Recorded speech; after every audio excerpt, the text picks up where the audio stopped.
That was a good one. You should have left that on there. Okay, we'll try Can't to say that.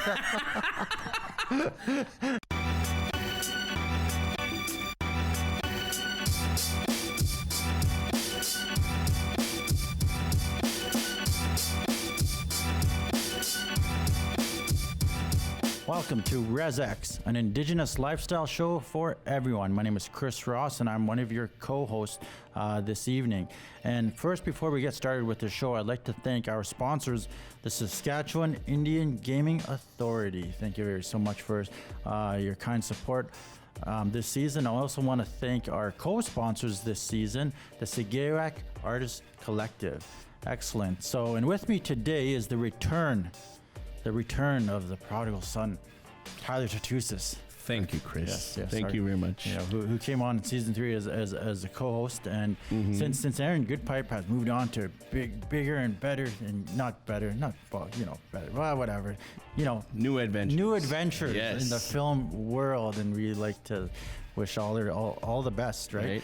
And so, Tyler he's a teacher over in Sweetgrass School. In Sweetgrass School. It's a small school, Sweetgrass, Saskatchewan, Sweetgrass First Nation. But we're going to be talking a lot about Indigenous cinema as we go throughout the show here as well. We got a special guest with us today. Filmmaker Candy Fox is here, so she's going to be talking about her latest journeys along the film industry and all the work that she's been doing. And also, it's going to be really fun talking to her this episode. So that sounds like it's going to be really interesting. Interesting, she'll be right here any moment. Semak, like right now. Right now, Semak.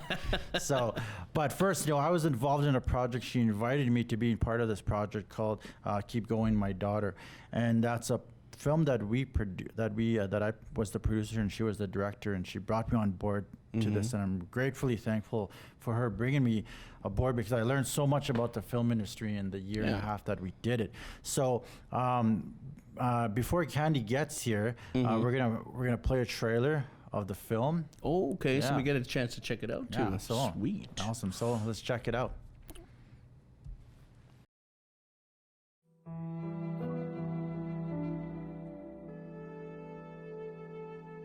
January 18th, 2016. Hi, my little love. We're continuing to prepare. We're preparing for parenthood as Indigenous parents, and it requires vigilance and commitment. The commitment is to work through colonially created traumas that have woven themselves into our family. I can only pray that my choices and behaviors show you freedom. That I forgive you, that I love you, and do not hold you to your mistakes, because you're not your mistakes. I'm always praying for us.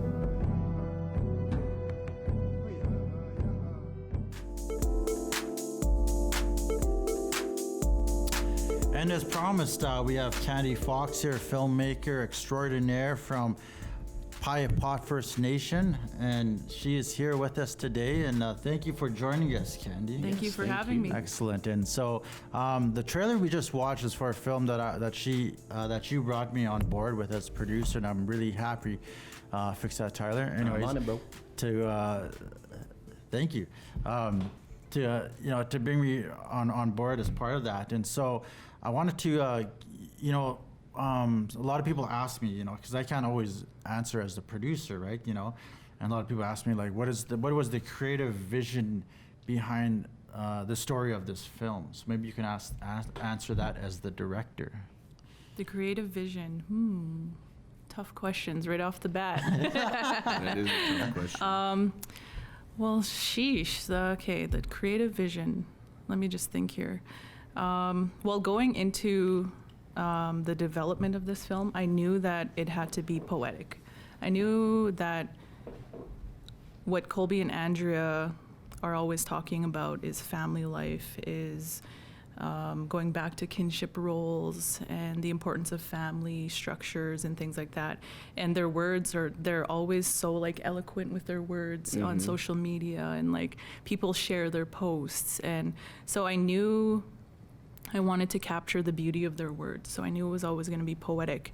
And then I found out that they actually wrote these journals to RJ since before she was born, and then that was it. I knew that, you know, we had to capture some of those, and I was very thankful that Colby and Andrew were willing to share those with us. So that's kind of how it got formulated, and then we just kind of took from different journal entries from before she was born and then after she was born, and just really took some powerful pieces from those. And then we shot it with a really great cinematographer named Aaron Bernakovich from Alberta, and he's done some really poetic work in the past that I've seen with other filmmakers. So yeah, that's kind of how it came together.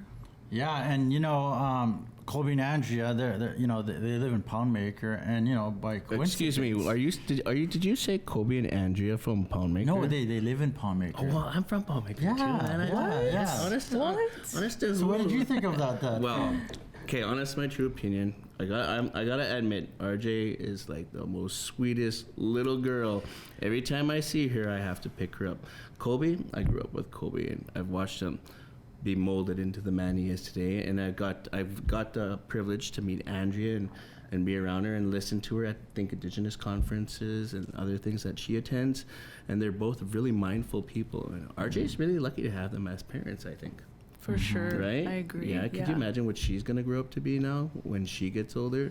Right? Yeah. Unreal.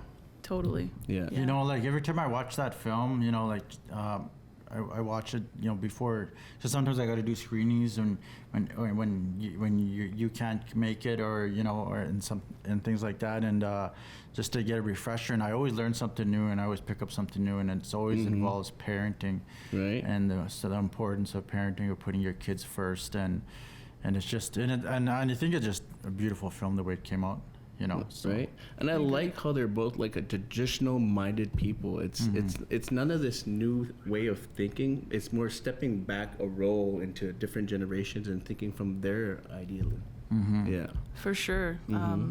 Yeah, one of the things that I really take from them is going beyond like these old ways of thinking, and kind of going back to like the ideas of like, I guess, egalitarianism, right? Within family structures of that, like the idea of authoritarianism came in with colonialism, It right? does, Of right? like kind of like ruling over our children, and that's one thing that they always talk about as well, is like our children are equals and things like that. So and another thing I'd like to add about those two is they're always on a constant basis of not reassuring themselves, but working on themselves emotionally and spiritually as parents too. And that is going to be awesome for RJ as well. Yeah. For sure.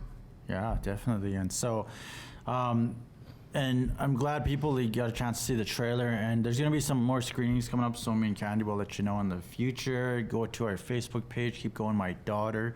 We have updates there as well of other Well, screenings when I get an too, opportunity to go watch it, I sure as hell is going to take that opportunity. It's going to be a great show. From the trailer, it caught me right away. So I was, not just because it was my family and I was like, hey, that's Poundmaker there, but it looks awesome. Awesome. And so with that, you know, we're gonna, you know, we got a lot more show coming up, a lot more to talk about Indigenous cinema, because Candy went to ImagineNative Film Festival and she came back with a lot of really cool stories, watched a lot of really awesome films, and one of those films was an Indigenous zombie movie. So we're gonna watch that trailer. That's after going to be the break. cool. I was really looking forward to it when we were first talking. I was like, this is, yes. Yeah.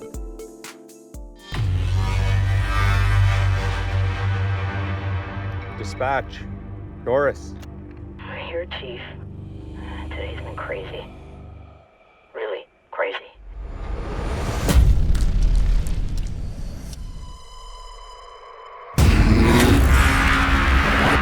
Embuinuk. Abajimi machu adijik.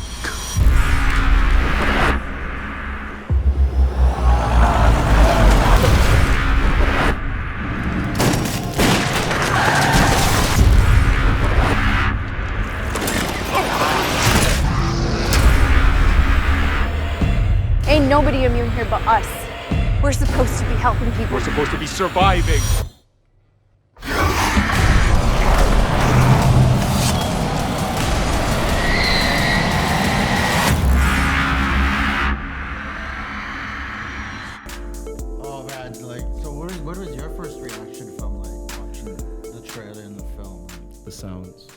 sounds, the setting, the gore, the blood, and the whole scene when they're walking on a bridge and you see that snowblower and as they're running into it, I was like, oh my God, man. Right away, it caught me. And it was like, this is a show I definitely take my daughter to see. So you see it and it's like, is it just like that crazy of like a ride?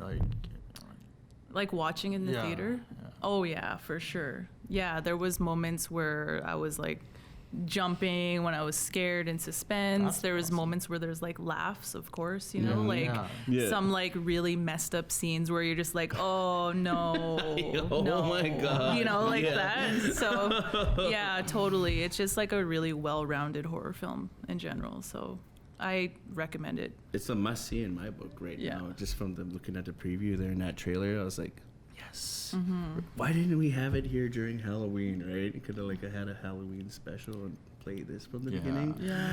Yeah. Maybe next Halloween. Mm-hmm. So like in a zombie apocalypse on the res, Right. like if that happened, like if the res was taken over by zombies, what would you do? How would you survive? The first thing you need to do is gather mobility. And you have to realize horses can go a lot farther than a vehicle with gas. And sure, yeah, I'd go with a horse. Horse, a katana blade, gotta keep it traditional with a bow and arrow, and a big bone-handled knife. And maybe, along with all the other things like machine guns, grenades, you know. But we could beat up the grenades and stuff, make it look Man, nice. it sounds like You don't have to just throw military it's like you like really planned this out here. I sit for hours some days planning stuff, but it's unreal. And my wife is like, well, what about the food? And I was like, why do you always gotta think about food? You don't even know where to go to eat when I ask you. What would you do in a zombie apocalypse on the res? I feel like I'd have to like go to the city and like steal a big semi-trailer full of food and then bring it back to the res for everybody or something like that. I don't An know. underground bunker. And then make a bunker out of that trailer or Right? something. I don't Yeah. know. Be like, we need the human shields. Be like, well, bring out CNC, man. You know what I would do? protect us. I would like find a way to attract all the zombies into the city, and then I think- blow up the.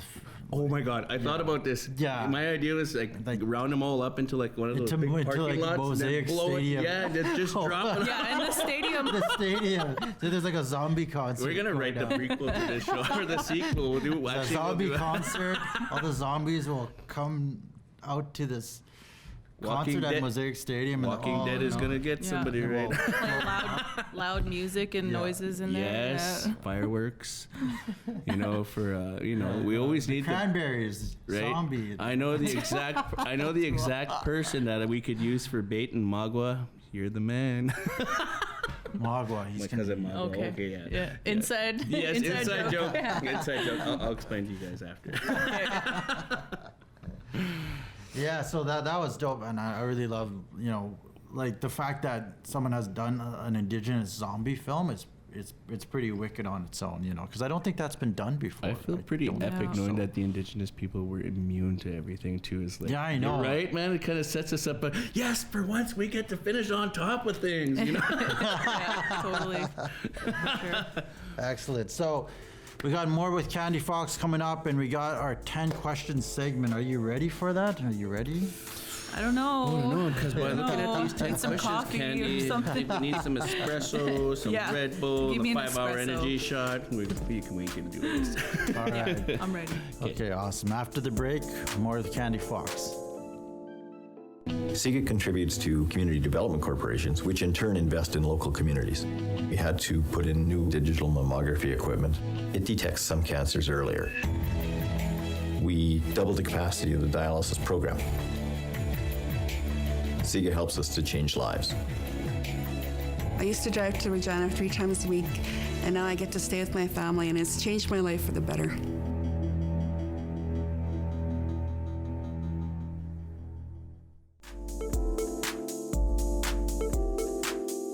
And welcome back to RezX, an Indigenous lifestyle show for everyone. And my name is Chris Ross here. And if you're just joining us, me and my guest co-host Tyler Jesus are here with Candy Fox, who is an amazing filmmaker. And we've been talking about Indigenous cinema. And so one of the things we like to do on the show is a segment called 10 Questions, where it's like a lightning round. You only get like 20 seconds to answer the question. 10 seconds, I don't know. We don't really have any rules. It's like a game show, right? Yeah, we just like to say whatever. Okay. Yeah. So, so basically, we're just gonna ask you 10 questions. You don't know the questions. You don't. But you got a very short time to answer them. And since usually it's just me, but I got Tyler here today, so he's gonna help me keep track of time. Okay, Gotcha. Tyler. So, Gotcha. so 10. We're not running on Indian time, are we? It's not Indian time? Yeah, it pretty much is. Okay, it's okay. like, you got to be like, next question, or, Right. or We're not going on Palmaker minutes or Sweetgrass minutes because it's like a different time zone on each reserve, I'd say We're Little already Pine. an hour behind. We're already an hour behind. Okay. So we're on time now. I'd say Okay. Little Pine. Okay, Pine. Little Let's Pine do minutes. Little Pine Got it, minutes. Little Pine. Got it. All right. Okay, Let's do this. Golden. 10 seconds, Go. 20 seconds. 20 seconds. Yeah, per question and answer. 20 Okay. seconds. Got it.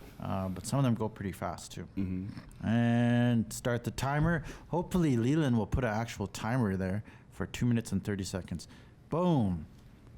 Dun, dun, dun, dun, dun, dun, dun, dun, dun, dun.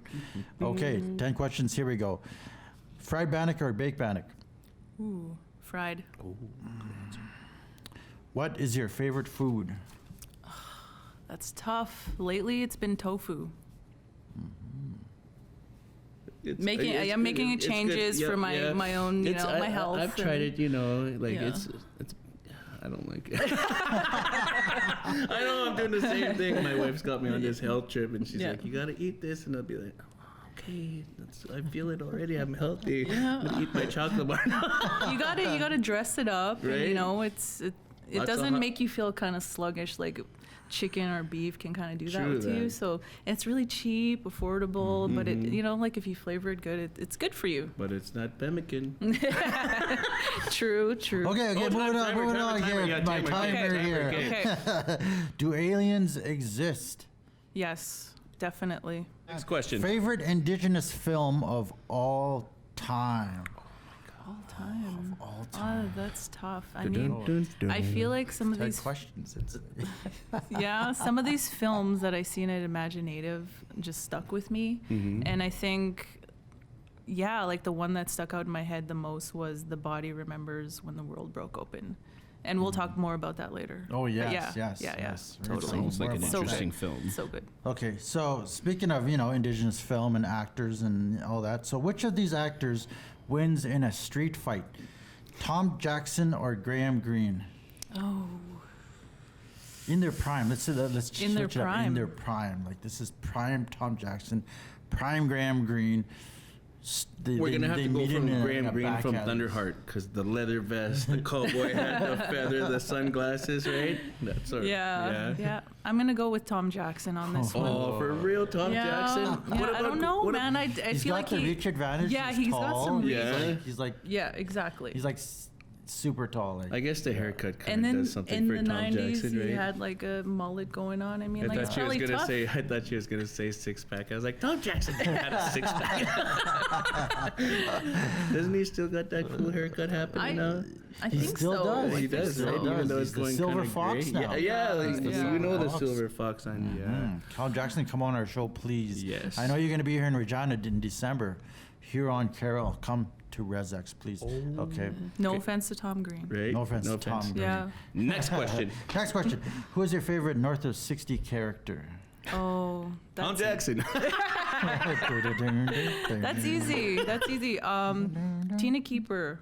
Ooh. She was amazing, like so inspiring. Her character just stuck with me with like her and her daughter, that whole storyline. Like to this day, I was just like, I remember just like crying as a little girl, like watching that episode when she, like her daughter goes missing and like, yeah, like that. She's, yeah. I was gonna say TV, but her answer is better. We gotta move on to the next question. Yeah. Next question. Good answer. Yeah, okay. So, what is one catchphrase you remember from the movie Smoke Signals? Hey, Victor. Yeah. Come on. That's easy. What about this I know, one? I just, I remember when your dad took me to Denny's. It's uncanny. That's a good impression. That's a good one. Yeah. Eh? good. We gotta move on to the next We're gonna move question. on. Okay, so for this question, you have to hum or sing. No, you have to hum your favorite TV show theme song, and me and Tyler have to guess it. Go. Oh, okay. Favorite TVs. I hope you're crisp, because I like this good singing, right? Does anybody have any rat root? Oh my gosh, this is tough. Just any series at all? Any series. I picked the Golden Girls. No. Just because it's stuck in my head right now. Oh, snap.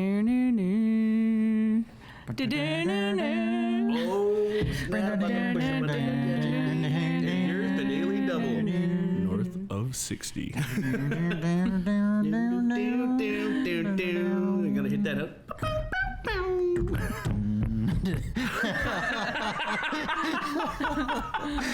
We'll try to get the license. Okay, we're good. Next week on North of 60. TV's in trouble again.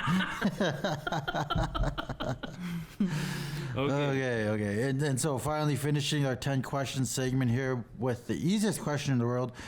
What do you think is your purpose in life? Holy man. It could be simple. To love? Yeah. That's so cheesy, Because but Indigenous people have enough love in their hearts for the world. Just like the way we love the guys when they cross emotions. The love was there. We fed them. We clothed them. True. The love is still there. Yeah, for sure. Right? I like her answer. It let me off. No, Okay, I'm glad you chimed in because I just felt so cheesy when I said it. Right No, now, I love it. I like that. That was good. That was good. I know. When my mom probably sees us, she's gonna be like, "That boy." Yeah, tisk tisk. Yeah. Well, thank you, Candy Fox, for the 10 questions here. So moving on here.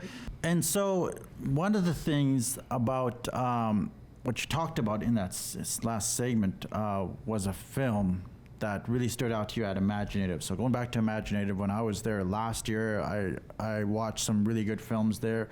And it seems like that's just the place to go that gathers up the best of Indigenous filmmakers from all over the world. And so can you tell us a little bit more about that one film that stood out to you at ImagineNative? Sure. Yeah, that was The Body Remembers When the World Broke Open. It's a feature-length drama directed by Elmaya Tailfeathers and Kathleen Hepburn. Elmaya is a Blackfoot filmmaker, Blackfoot and Sami filmmaker. And the film is about a woman who encounters another woman on the street who's in need. The woman is visibly beaten, and she's pregnant, both Indigenous women.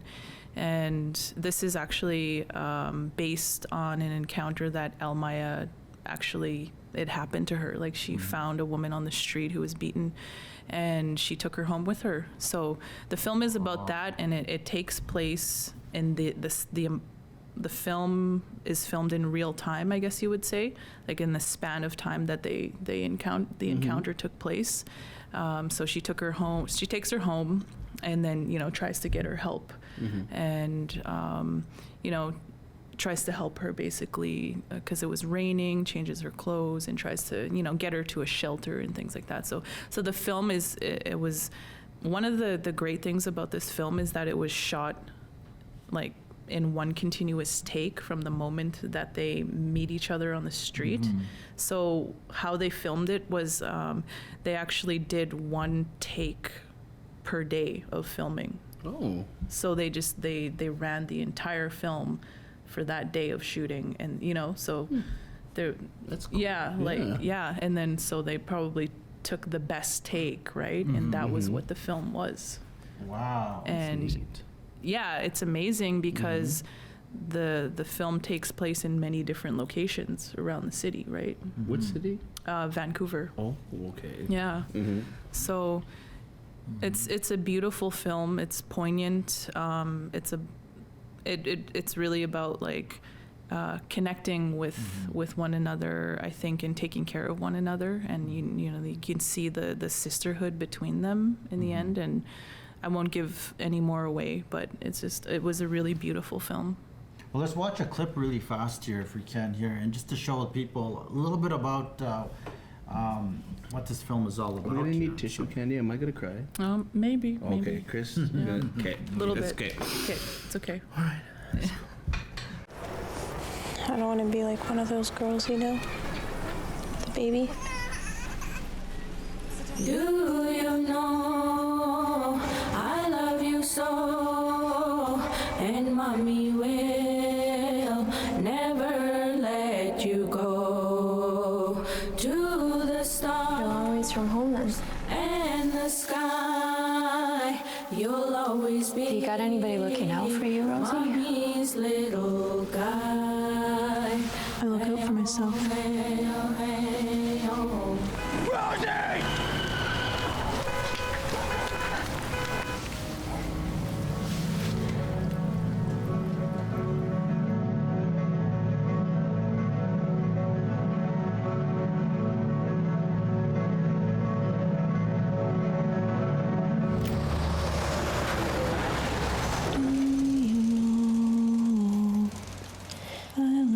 So, and mommy will never let you go to the stars and the sky.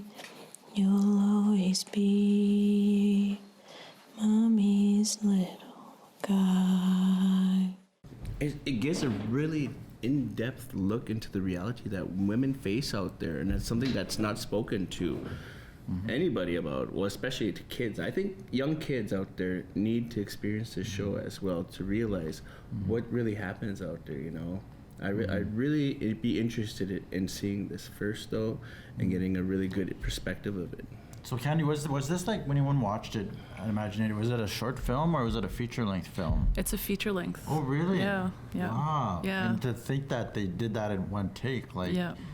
How do you do that? Like, I know, like, how is right? That process? Yeah. Like, it's a... Because it takes us like 10 times. 10 times to do this show. Right. This is like the 12th take right now. It's 3 a.m. right now, people. We missed karaoke. The sun is coming up, so.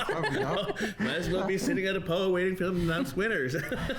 Bill Stevenson's still outside waiting. I think he's sleeping. He's next week's guest, by the way, so... You know, don't worry, Bill. We're gonna get to you soon. Yep. But somebody bring him some food and a pillow. But anyways, yeah, that's you know. But you know, I want to thank you for coming here and you know, like sharing all these stories with you, and I'm bringing the knowledge. Hey, yeah, you know, because like, and that's the thing, you know, with Indigenous film, there's so much.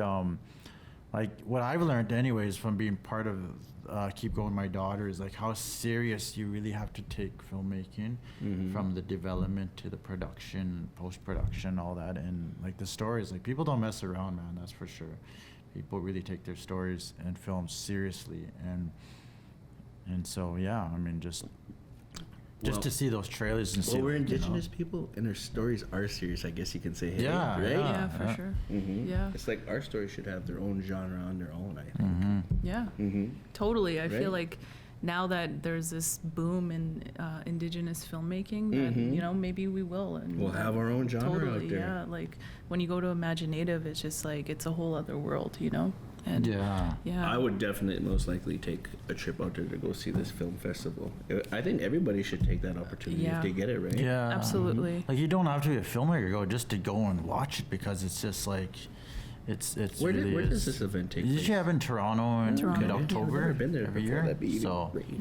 Yeah. Well, let's start selling squares. Yes. And we'll go next year. Yes. Next Can we do that on Facebook? Yes. We could do that. Yeah. Well, we have a bingo machine right here. Right there. For people at home, we're actually in where they shoot the Access Bingo. We're in Cookum's basement.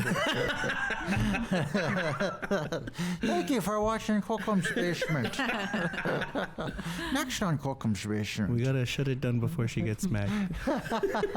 We gotta shut it down. So, with that, Candy, would you like to add any last things before we go?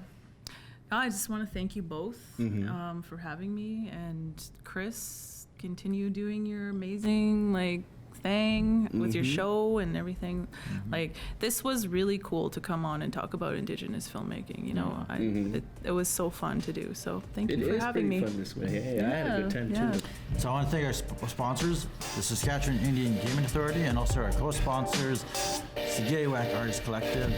Find us on Facebook, social media, and see you next week.